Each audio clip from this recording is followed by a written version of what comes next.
El siguiente es un programa informativo, una producción nacional.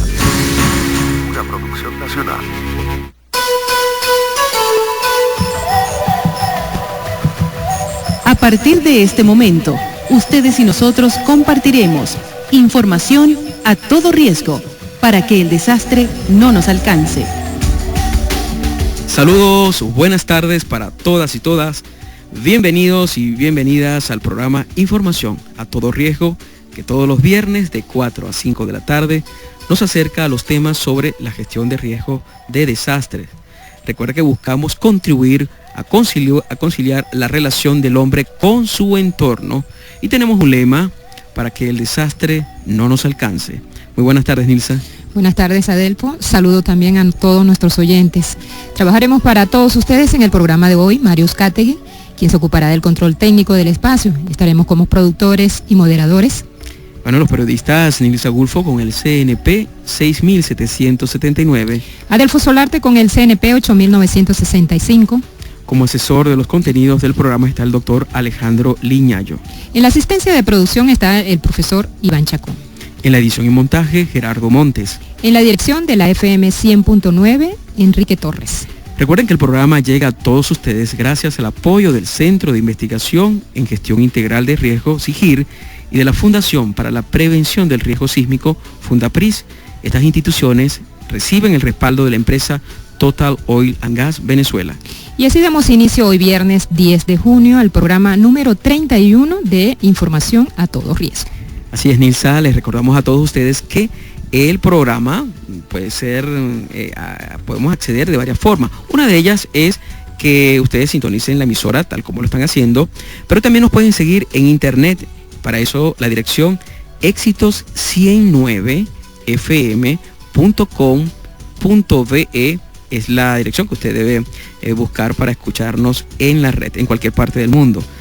Y si quiere conocer los programas que se han grabado previamente y quiere escucharlos, ahí están todos clasificados y organizados en la página siguiente, www.sigir.org. Usted se va a la sección de novedades y allí va a conseguir el depositario donde están todos los programas, incluso este que hoy vamos a tener, que por cierto, Nilsa, bueno, también hay otros contactos, ¿verdad? Está el correo a todo riesgo @sigir.org. Ahí nos pueden escribir.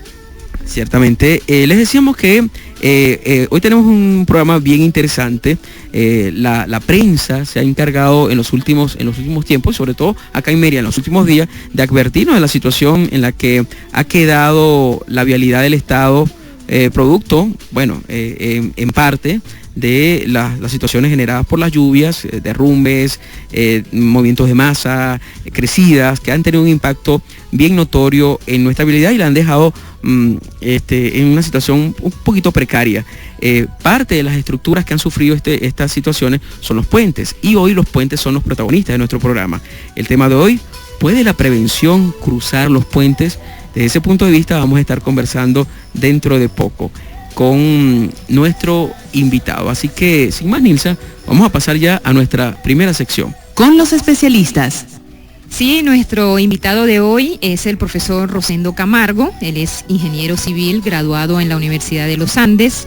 Fue docente durante 30 años en la Facultad de Ingeniería y Arquitectura de la Universidad de los Andes. Realizó estudios de posgrado en varios países, entre ellos en Estados Unidos, que hizo una maestría sobre estructuras. Y ha participado en el diseño y supervisión de los puentes más importantes del país. Él me comentaba que todos esos puentes que van en el llano, pues él formó parte de la supervisión de esos puentes. Fue también consultor del antes llamado Ministerio de Transporte y Comunicaciones, ahora llamado Ministerio de Infraestructura, MINFRA. Es especialista en el área de estructuras de la Universidad de los Andes y en mayo de 1999 formó parte de la Comisión Presidencial de Alto Nivel Técnico para estudiar los problemas presentados con el Viaducto 1 de Caracas-La Guaira. Sí, bueno, es un invitado de honor. Nosotros primeramente le agradecemos, ingeniero, la deferencia que ha tenido de dedicarnos estos minutos de su tiempo para compartir con los oyentes de Información a Todo Riesgo este tema que está vigente. Pareciera que siempre ha estado vigente, pero por alguna razón tengo la percepción como periodista de que en estos tiempos que corren también pareciera que el tema se torna más acuciante. Vamos a iniciar con una primera pregunta, estimado ingeniero. Es la siguiente. Bueno, sabemos que un país como Venezuela, que ha basado su transporte en el uso de las carreteras, la parte ferroviaria, la parte aérea, etcétera, pues no está tan desarrollada, sino las carreteras. Entonces parece obvio que los puentes en esta situación son estructuras estratégicas. Ahora la pregunta es, históricamente, ¿hemos sabido apreciar como país, como gobierno, como Estado, como ciudadanía, la importancia estratégica de estas estructuras, los puentes? Pues muchas gracias por la invitación. En respuesta a esa pregunta yo quiero referirles una anécdota, una experiencia, que es que cuando el Banco Mundial le ofreció a Venezuela hace tiempo, en el primer gobierno de Carlos Andrés Pérez, creo, fondos para el progreso del país, para inversiones. Entonces el ministerio para esa época hizo una solicitud diciendo: necesitamos tantos millones para mejorar los puentes, y se envió esa propuesta, no la envié yo, sino que me enteré, ¿no? Entonces de allá le contestaron: bueno, ¿y cuántos metros cuadrados de puente van ustedes a reparar? ¿O cuántos puentes tienen ustedes en la lista? Y resultó que no teníamos ninguno en la lista, ni sabíamos ni el número de metros cuadrados de puente, ni el número de puentes ni las características. Entonces en ese momento fue que yo empecé a participar en el ministerio en la asesoría, porque se ordenó hacer un inventario de puentes. Eso quizás responde a su pregunta. No estábamos conscientes, teníamos un sentimiento de que los puentes eran importantes, pero no sabíamos cómo encarar el problema. Entonces, ante la necesidad o ante el deseo de tener los recursos para mejorar los puentes, fue necesario hacer un inventario de puentes. A mí me tocó recorrer los puentes desde Barquisimeto hasta San Antonio al Táchira. Iba y caminaba y tomaba fotografías, se evaluaba, etcétera.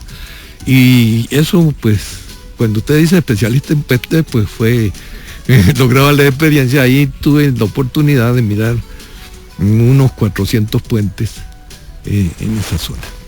Solamente en ese tramo, ¿no? Solamente en ese tramo. Sí, yo no puedo calcular cuántos hay en todo el país. Pero entonces estamos hablando de miles de puentes. Miles de puentes. Miles sí. de puentes. Entonces. Grandes, chiquitos. Y en esa época, ¿qué percepción le dio en ese recorrido que usted hizo en esa época? ¿Qué fue lo que vio? Bueno, yo pues tuve muchas sorpresas, quizás un poquito alejado del tema, porque son sorpresas de los usos que podría estarse dando a los puentes, de los mitos de calidad que pudiesen tener los puentes. Por ejemplo, nosotros siempre hablamos de que cuando Pérez Jiménez se hacían las obras perfectas, mejores, ¿no? Y al ir yo a revisar había muchos defectos, o que yo consideraba que eran defectos en esta carretera panamericana que hizo Pérez Jiménez. Yo no digo que fuera intencional, sino se veía por un lado, pues podríamos decir que la picardía, la estafa de algunos que compraron puentes que no trajeron puentes de Estados Unidos ya y de Alemania, etcétera, para ir cumpliendo con los plazos, ¿no? Entonces algunos puentes no estaban diseñados para las cargas que están pasando, están vivos todavía. O sea que posiblemente compraron puentes más baratos que los que estaban presupuestados, ¿no? Esta es una curiosidad. Algunos puentes están dedicados a cuestiones de brujería. De alguna forma, debajo de los puentes han funcionado una especie de... Es un mundo allí. Donde hace algunos ritos. O sea, eso, hablando de sorpresa. En ese tramo, obviamente, 400 puentes, Sí. ¿se podría decir que hay razones para preocuparnos entonces por el estado actual de la infraestructura vial, específicamente los puentes, profesor? Pues sí, mire, esos puentes son, muchos de los puentes, sobre todo los del Táchira, son de tiempos de Gómez. Y están los estribos, o sea, donde se apoyan los puentes, todavía son estructuras de piedra acomodada, así como esos cercados que vemos en los páramos. Pero claro, de mejor calidad, pues existen ese tipo de apoyo que con el tiempo el mismo río se ha ido encargando de obligarles a modernizarlos, ¿no? Sí hay puentes que muestran, sobre todo los puentes metálicos. Eso es una de... ¿Militares? No, en general. Los puentes militares son metálicos porque son para ensamblarlos ahí prefabricados. Pero puentes definitivos, vamos a suponer como el puente sobre el Chama, ese es un puente metálico y no es de estos provisionales, sino esos puentes, pues el acero es muy susceptible a la corrosión del medio. Afortunadamente nosotros aquí estamos bastante retirados del mar, la sal que lo ataca, ¿no?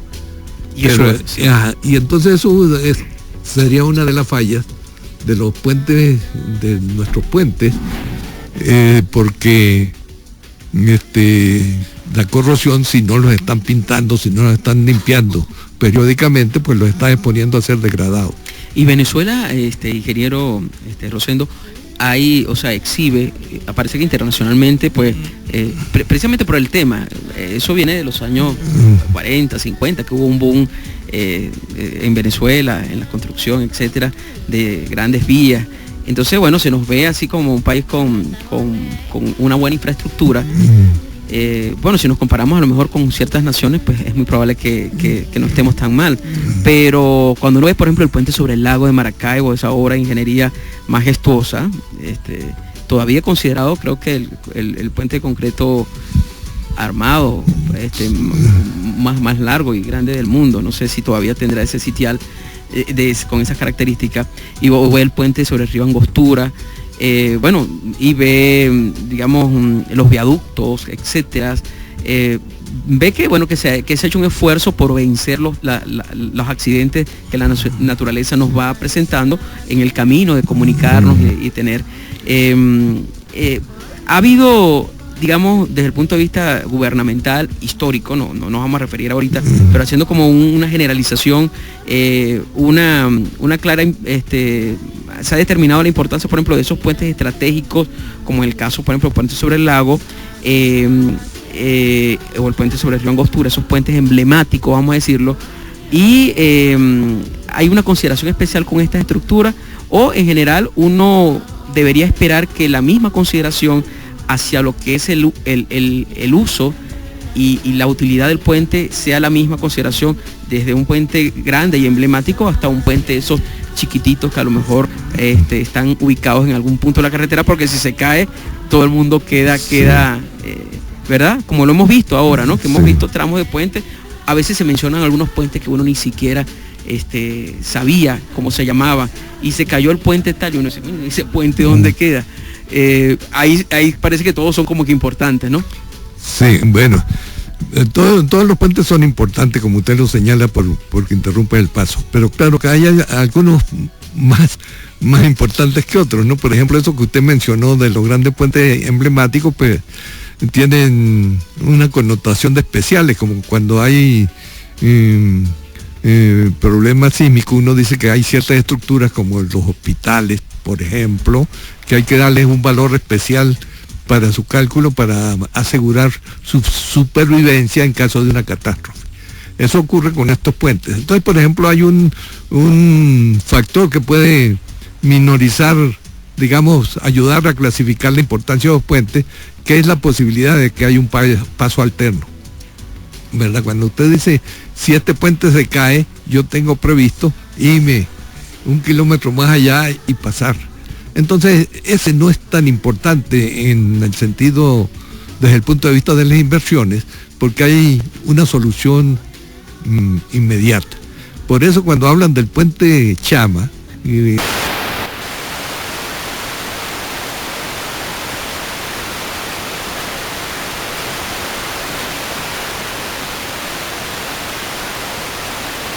menos que pase, y entonces es un puente importantísimo. Y lo mismo ocurrió con el viaducto. Bueno, vamos a hacer una pequeña pausa en esta interesante conversación que tenemos con el ingeniero Rosendo Camargo.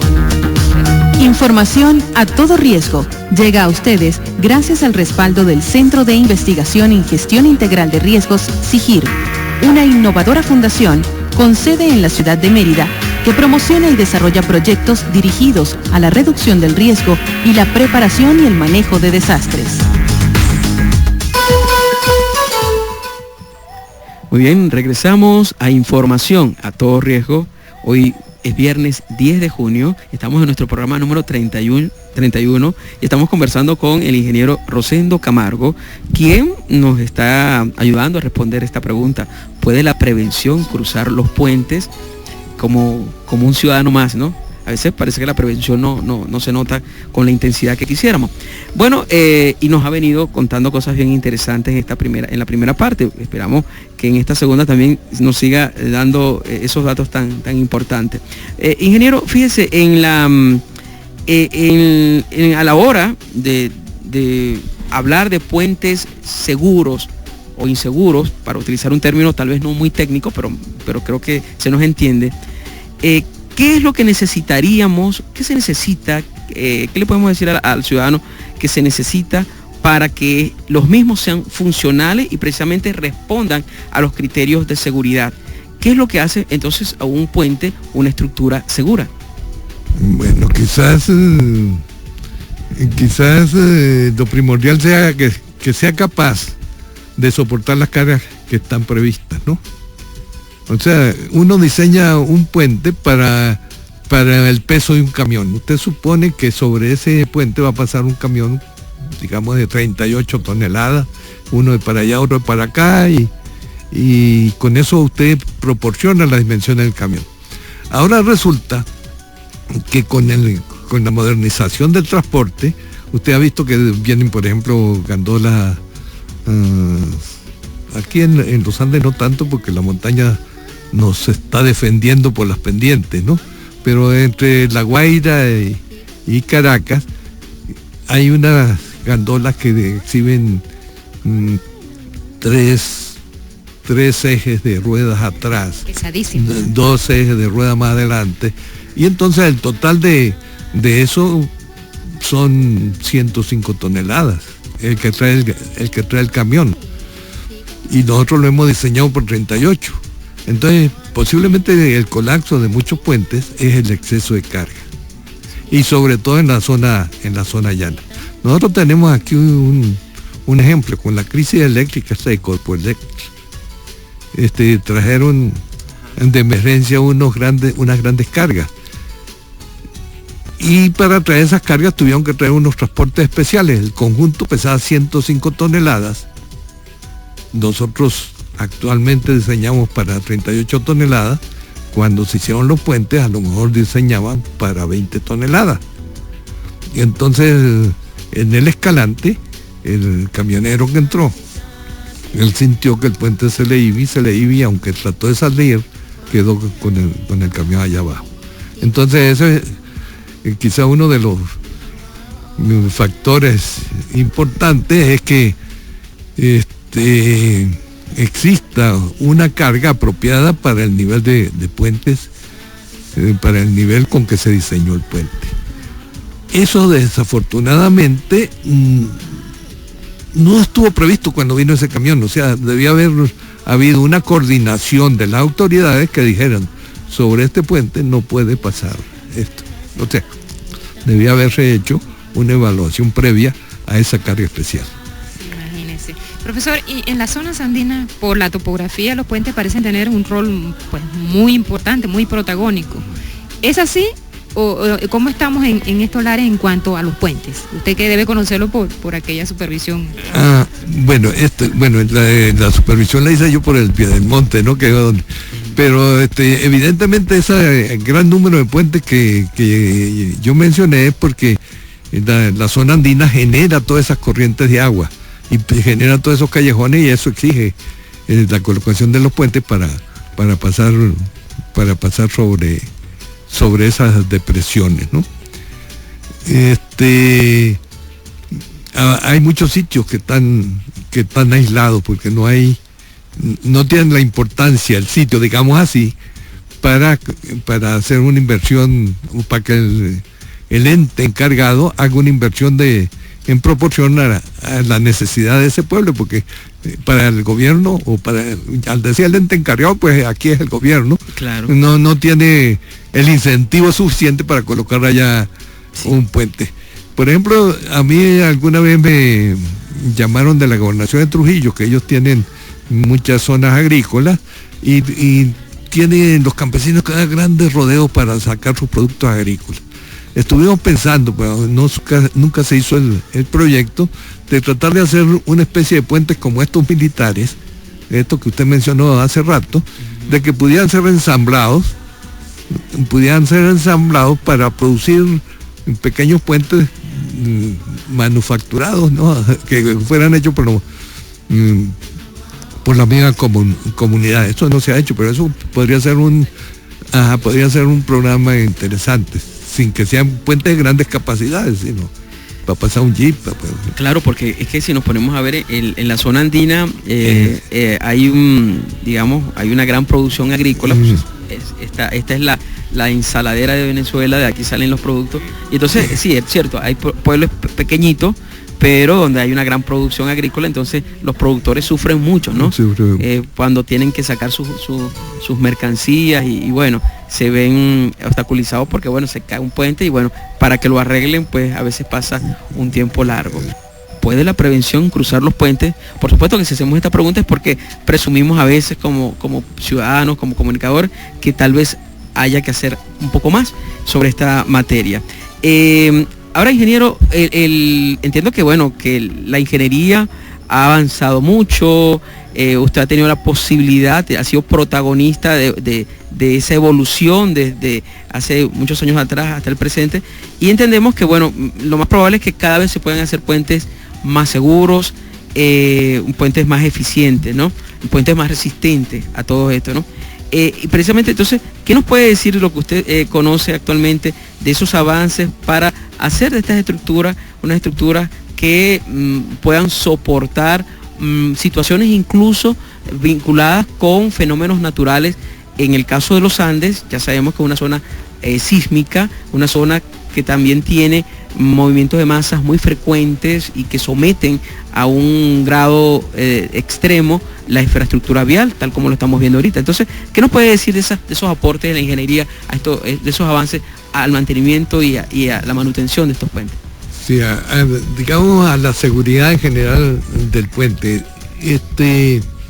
Aquí en Venezuela nosotros tenemos el puente sobre el lago de Maracaibo. Lo menciono es porque ese fue el primer puente en el mundo que fue cableado. El puente tiene una mesa donde salen unos cables que soportan las puntas.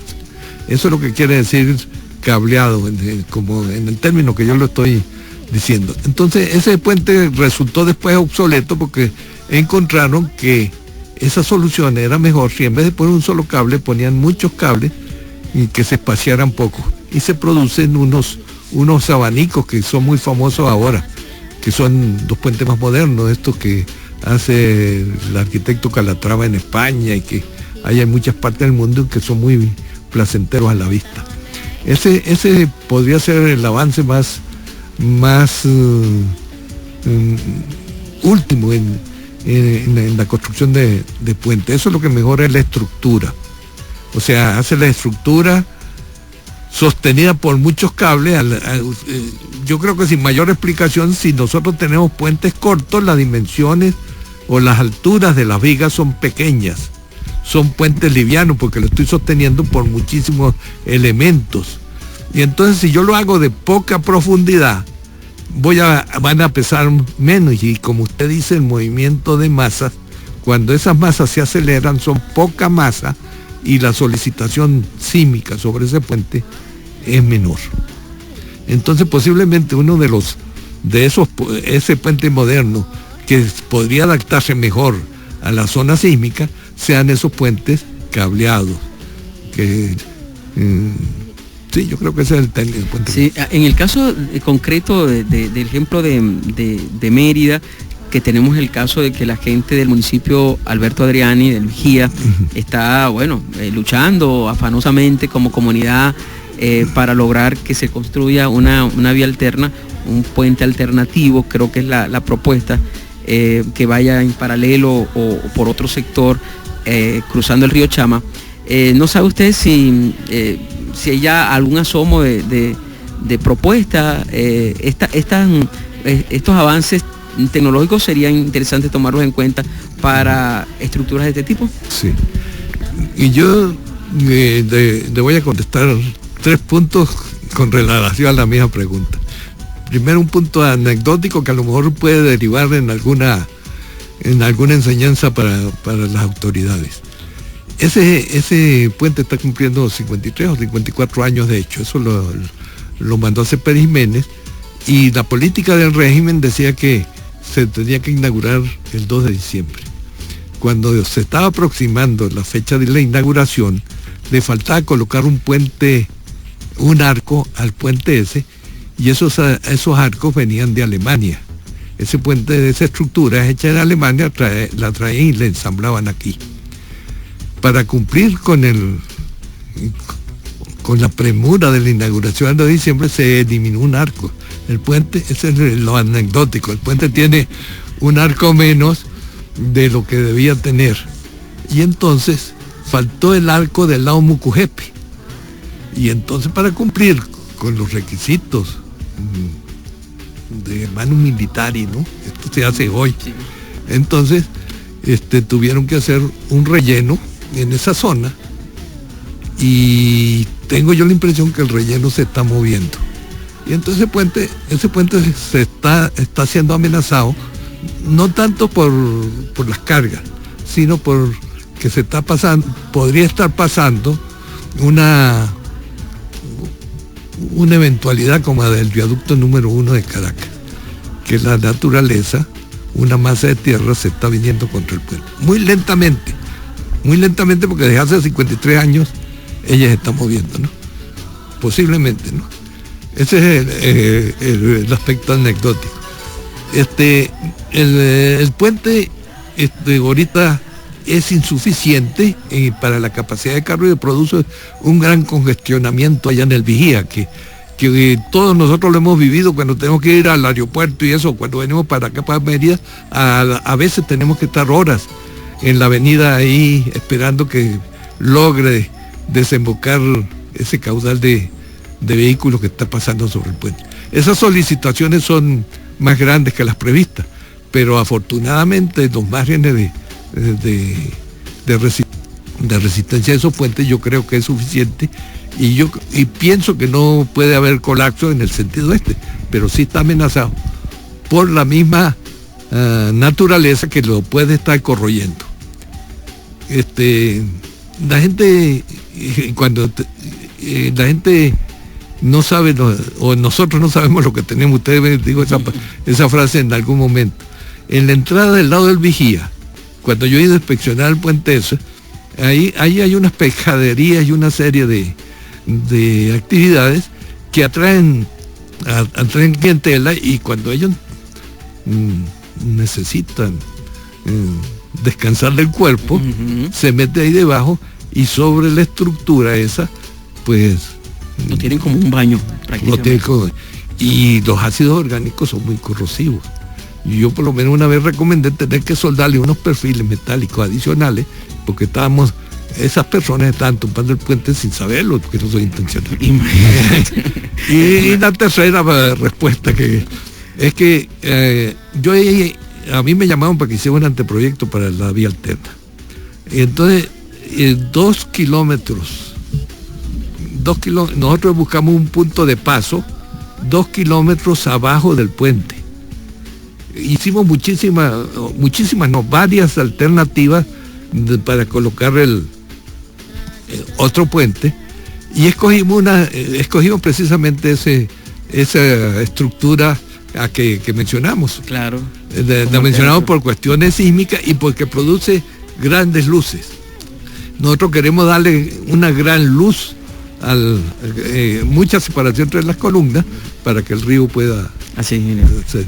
Nadie sabe lo que tiene hasta que lo pierde. Cuando uno va por la carretera pasa por cantidad de puentes, pero un puente de esto colapsa y bueno, ahí todos pasamos horas, o cuando no, tenemos que regresarnos, ¿no? A muchos se les ha frustrado el viaje precisamente porque un puente se ha caído, y bueno, repararlo siempre es complicado. Entonces, bueno, lo que percibamos, lo que nosotros como ciudadanos percibamos de los puentes es bien interesante, ¿no?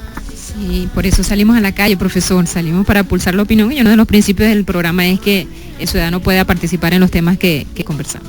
Salimos a la calle y la pregunta que le hicimos a la gente fue: ¿qué tan importante es que tengamos puentes en buen estado en nuestro país? Vamos a oír las reflexiones. Ellos opinan. Bueno, en Venezuela venimos desde hace muchos años sufriendo un grave problema, que es el mantenimiento de la infraestructura. Y en el caso particular de los puentes, podemos tener como un ejemplo reciente, relativamente reciente, lo que sucedió con el viaducto de La Guaira, el que une al estado Vargas con el distrito capital. Ahí pudimos notar la importancia que tiene para toda actividad nacional una medio de comunicación tan importante como son los puentes.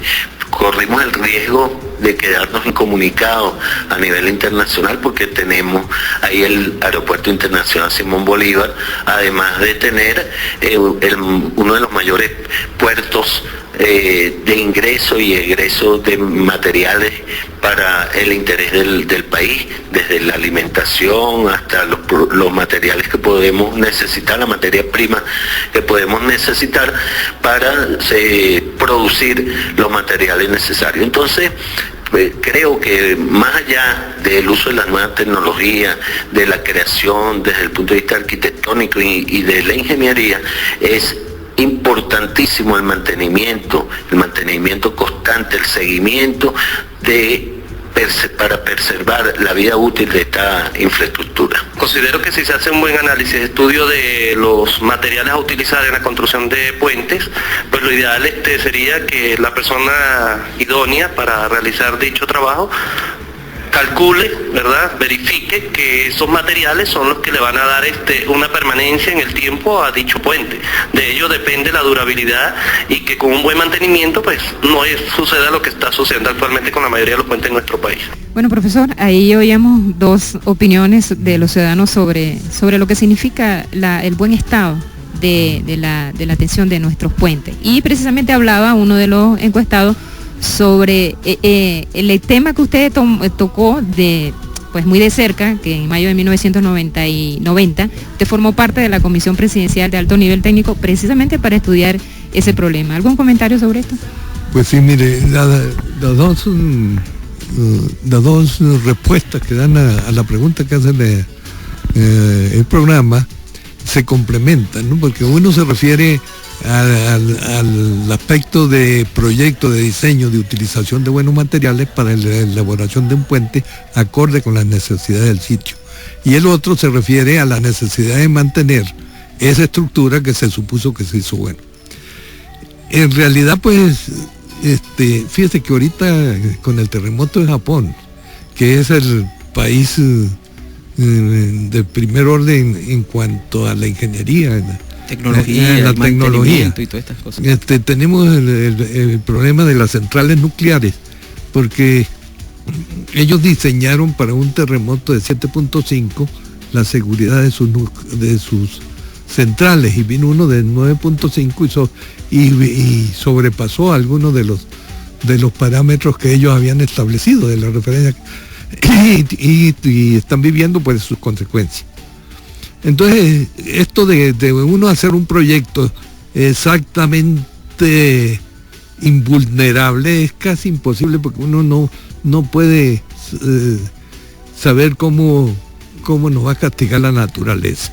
Uh-huh. En el caso del viaducto número 1, en la comisión de 1990 nosotros detectamos que se estaba moviendo la montaña donde estaba fundado el puente. Y nuestras fuerzas, aún como país productor de petróleo, no era tal de que nosotros pudiéramos frenarlas, ¿no?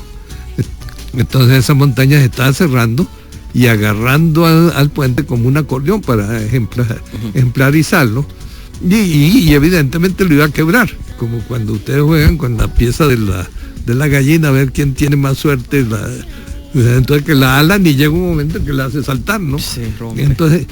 Entonces ese puente que se cayó tenía un pecado original, que estaba situado en un sitio donde estaba un deslizamiento antiguo de miles o millones de años atrás, que es el que se está moviendo, y se está moviendo todavía. Se sigue moviendo. Y se sigue moviendo. Ustedes, si notan por ahí en la prensa, hablan de que el acceso está cerrado porque están reparando y metiendo pilotes y están sacando a la gente que vive arriba en Cramovén. Entonces,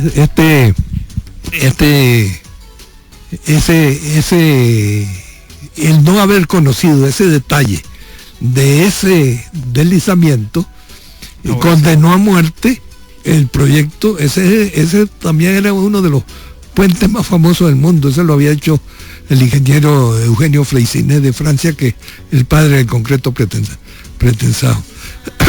Y murió, el puente murió por la deformación que nosotros no pudimos parar. No se pudo, cuando hicieron ese proyecto, no tenía información. No tenía información porque claro, cuando pasan los aviones, ahora hay vuelos aéreos y toman fotografías, entonces ahí sí se ve la magnitud del desplazamiento. Qué increíble. Mire, pero cuando hablamos de prevención, ingeniero, ¿qué nos debemos imaginar de forma concreta? Y referida al tema del mantenimiento. Está bien que, claro, desde el punto de vista de los cálculos estructurales y todo esto, pues a veces no se puede conocer toda la información, pero ciertamente todos sabemos que hay cosas que se tienen que hacer. ¿Cuáles serían esa lista de temas preventivos aplicados a la infraestructura de los puentes? Bueno, como le decía, el puente está diseñado para que pase una carga. Entonces, lo primero sería que las cargas estuviesen acotadas a ese nivel de carga que nosotros hemos establecido en nuestros cálculos.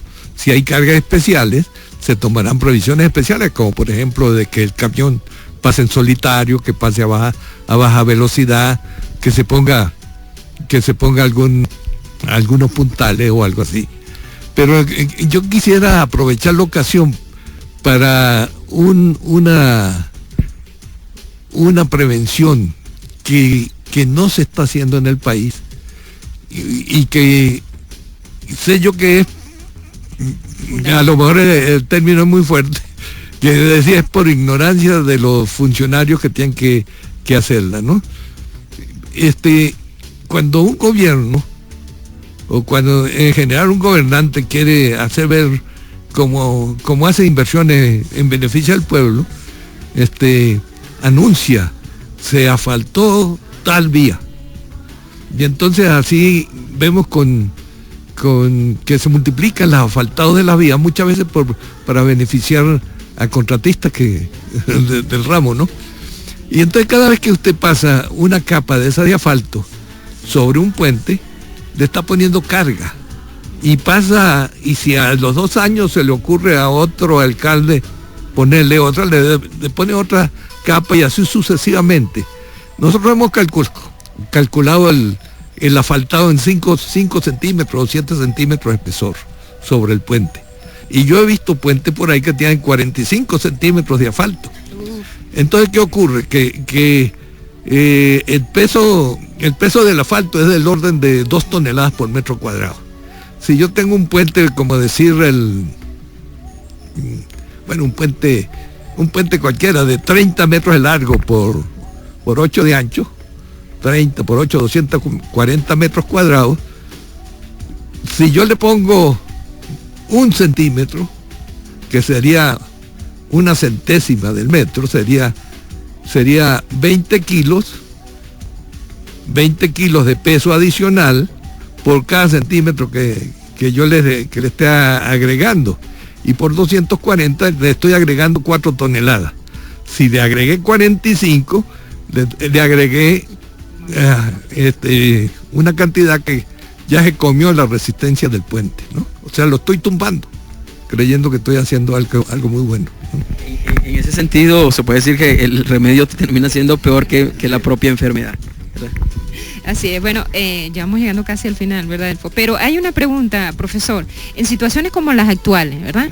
Donde las estructuras se ven resentidas precisamente por las lluvias, por la crecida, y los puentes en ese caso se llevan la peor parte. ¿Es posible prever estos escenarios, profesor? El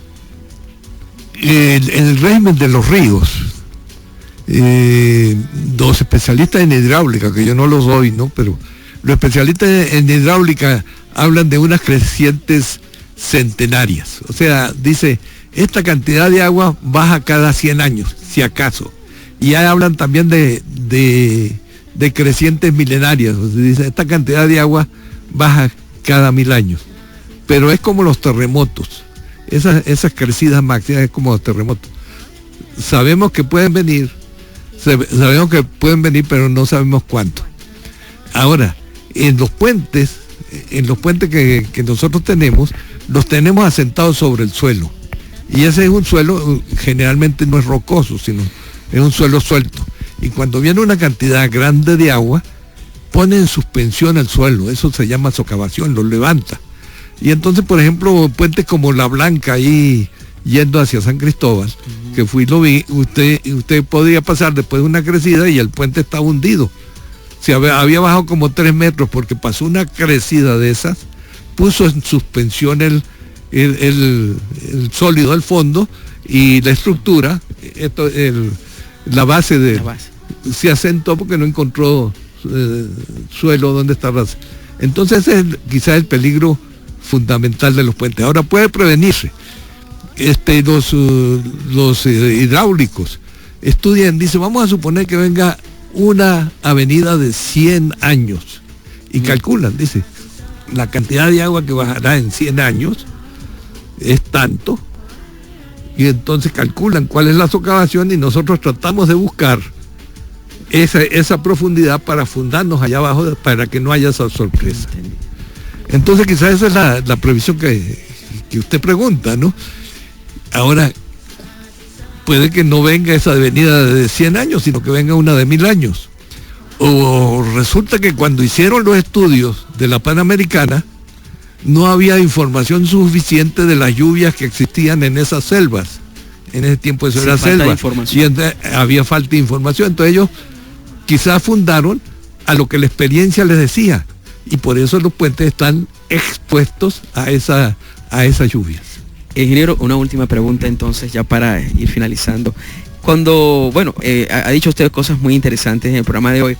Ahora, cuando nosotros pasamos por el puente como ciudadanos, me imagino que muy pocos nos ponemos a reflexionar sobre lo que tenemos en nuestros pies o sobre los cauchos de los carros o de los buses. Sí, poco miramos la importancia de los puentes.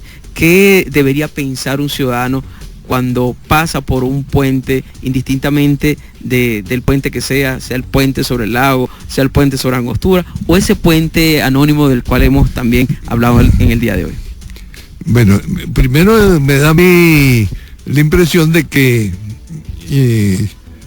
o yo pensaría así, ya habiendo evaluado los puentes y sabiendo lo que cuesta un puente se puede evaluar más o menos como en 10 millones de bolívares, o sea, 10.000 bolívares de lo de ahora el metro cuadrado, o quizás más. Entonces estamos pasando sobre una fortuna, estamos poniendo los pies como MacPato estamos acostados sobre el dinero. Y no sabemos que lo estamos haciendo. Si en el país hubiera 40.000 metros cuadrados de puente, entonces multiplicaríamos 40.000 por 10.000, y ese número fabuloso, si aquí ocurre una catástrofe general, digamos, no tendría el país con qué reponerlos. Así es, ingeniero Rosendo Camargo, muchísimas gracias por haber estado con nosotros, le agradecemos sus reflexiones y tiempo, información bien importante. Ahora tenemos que hacer una nueva pausa, queda el ingeniero invitado también a escuchar lo que viene, que es la parte de noticias. Investigación, formación de recursos humanos y divulgación del conocimiento científico, 3 pilares fundamentales del trabajo que desarrolla el Centro de Investigación en Gestión Integral de Riesgos, SIGIR. Puedes contactarnos a través de la dirección electrónica www.sigir.org.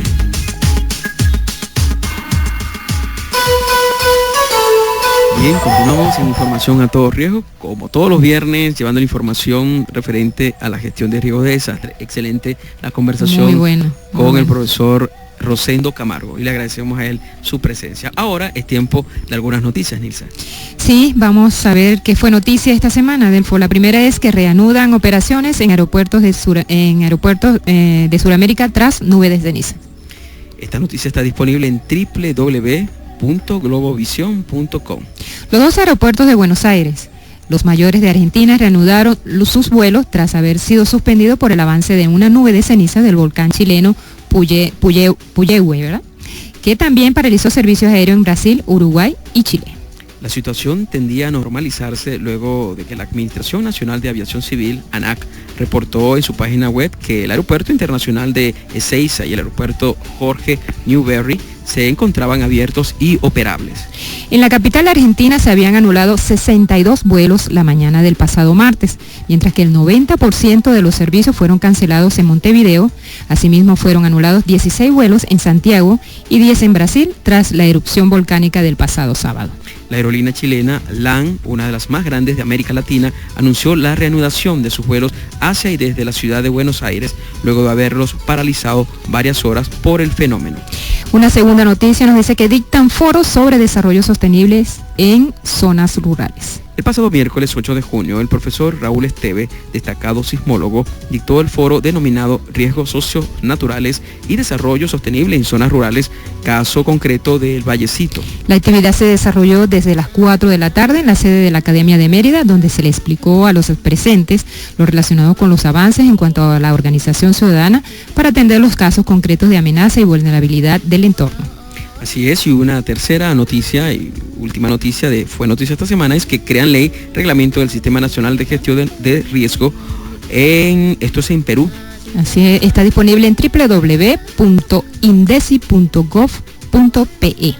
A finales del pasado mes de mayo se publicó el reglamento de ley del Sistema Nacional de Gestión de Riesgo de Desastres de Perú, cuya finalidad es identificar y reducir los riesgos asociados a peligros, minimizar sus efectos y atender situaciones de peligro mediante lineamientos de gestión.